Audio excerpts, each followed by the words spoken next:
નમસ્કાર દર્શક મિત્રો, કચ્છ બિગ ન્યૂઝમાં આપનું સ્વાગત છે. હું ઉમેશ આચાર્ય. આજના સમાચાર. નરા ખાતે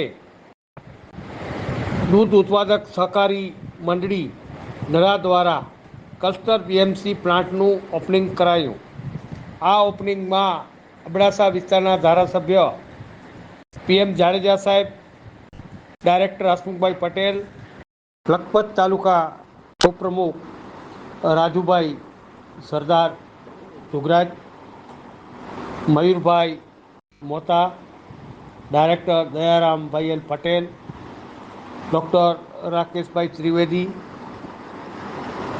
પ્રવીણસિંહ જાડેજા, ધુળભાઈ સરપંચ જબારભાઈ, મયંકભાઈ હાજી અબલ સોથા, મોમીન હાજી જત, પીએસઆઈ સાહેબ શ્રી નરા વિડી ગોહિલ સાહેબ, કરનમસિંહ હુકમસિંહ, કલવંતસિંહ ગુલાબસિંહ, ખુશી મોહમ્મદ જત બિટારા સરપંચ મંચસ્થ રહ્યા હતા.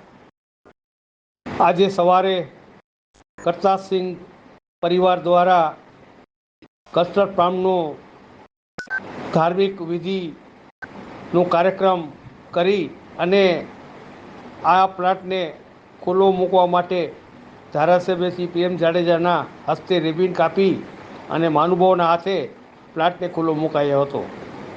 આજે ઉદ્ઘાટન બાદ કસ્ટરમાં માલધારી દ્વારા આવેલો દૂધ પીએમ જાડેજા સાહેબના હાથે વહન કરી અને કસ્ટર પ્લાન્ટનું પણ વિધિવત રીતે ખુલ્લો મુકાયો હતો. આ પ્રસંગે અબડાસા વિસ્તારના ધારાસભ્ય સાથે રાજુભાઈ સરદાર તથા નરા પીએસઆઈ વીડી ગોહિલ સાહેબ અને હસમુખભાઈ પટેલ ડાયરેક્ટર અને અન્ય મહાનુભાવો ઉપસ્થિત રહ્યા હતા. સ્વાગત પ્રવચન લખપત તાલુકા પંચાયતના ઉપપ્રમુખ રાજુભાઈ સરદાર દ્વારા કરવામાં આવ્યું હતું અને આ પ્રસંગે પ્રાસંગિક ઉદ્બોધન હસમુખભાઈ પટેલ અને ડૉક્ટર ત્રિવેદી સાહેબ એ પણ કર્યું હતું અને જબરજસ્ત એ પણ આ શુભેચ્છા પાઠવી હતી. અને ત્યારબાદ આ કાર્યક્રમને બોલતા જાડેજા પીએમસી જાડેજા સાહેબે કહ્યું હતું કે નરેન્દ્ર મોદી સાહેબની સરકાર આવી ત્યારથી જ્યારે મુખ્યમંત્રી હતા ત્યારે તેમણે કચ્છ પ્રત્યે હંમેશા પ્રેમ રાખ્યો છે અને આ દૂધ ક્ષેત્રે ડેરીઓને અગ્રતા આપવામાં તેમનો મુખ્ય ભાગ ભજવ્યો હતો.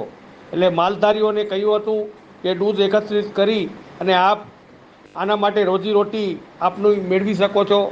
આપ જમીનમાં 1 એકર જમીનમાં ચારો વાવો અને આ દૂધનો પ્લાન્ટ દૂધ ઉત્પાદન કરી શકો એટલો આપણો ખેતીમાં આપણે ન કરી શકીએ, પણ આપણે 10થી 12 ભેંસો જો રાખીએ અને આપણે કરોડો રૂપિયાનો વાર્ષિક ટન દૂધનું આપણે આ દૂધ મારફત કરી શકીએ છીએ તેવી તેમણે શીખ આપી હતી. આ પ્રસંગે નરા મંડળીના પ્રમુખ ગુરુ દયાલસિંહ, મંત્રી સોહનસિંહ, સભ્ય બલદેવસિંહ, બલવીરસિંહ, ઇકબાલસિંહ અને સેન્ટરના ઇન્ચાર્જ જયંતિભાઈ, આભાર વિધિ હરભજનસિંહે કરી હતી અને કાર્યક્રમનું સંપૂર્ણ સંચાલન ઉમેશ આચાર્યએ કર્યું હતું.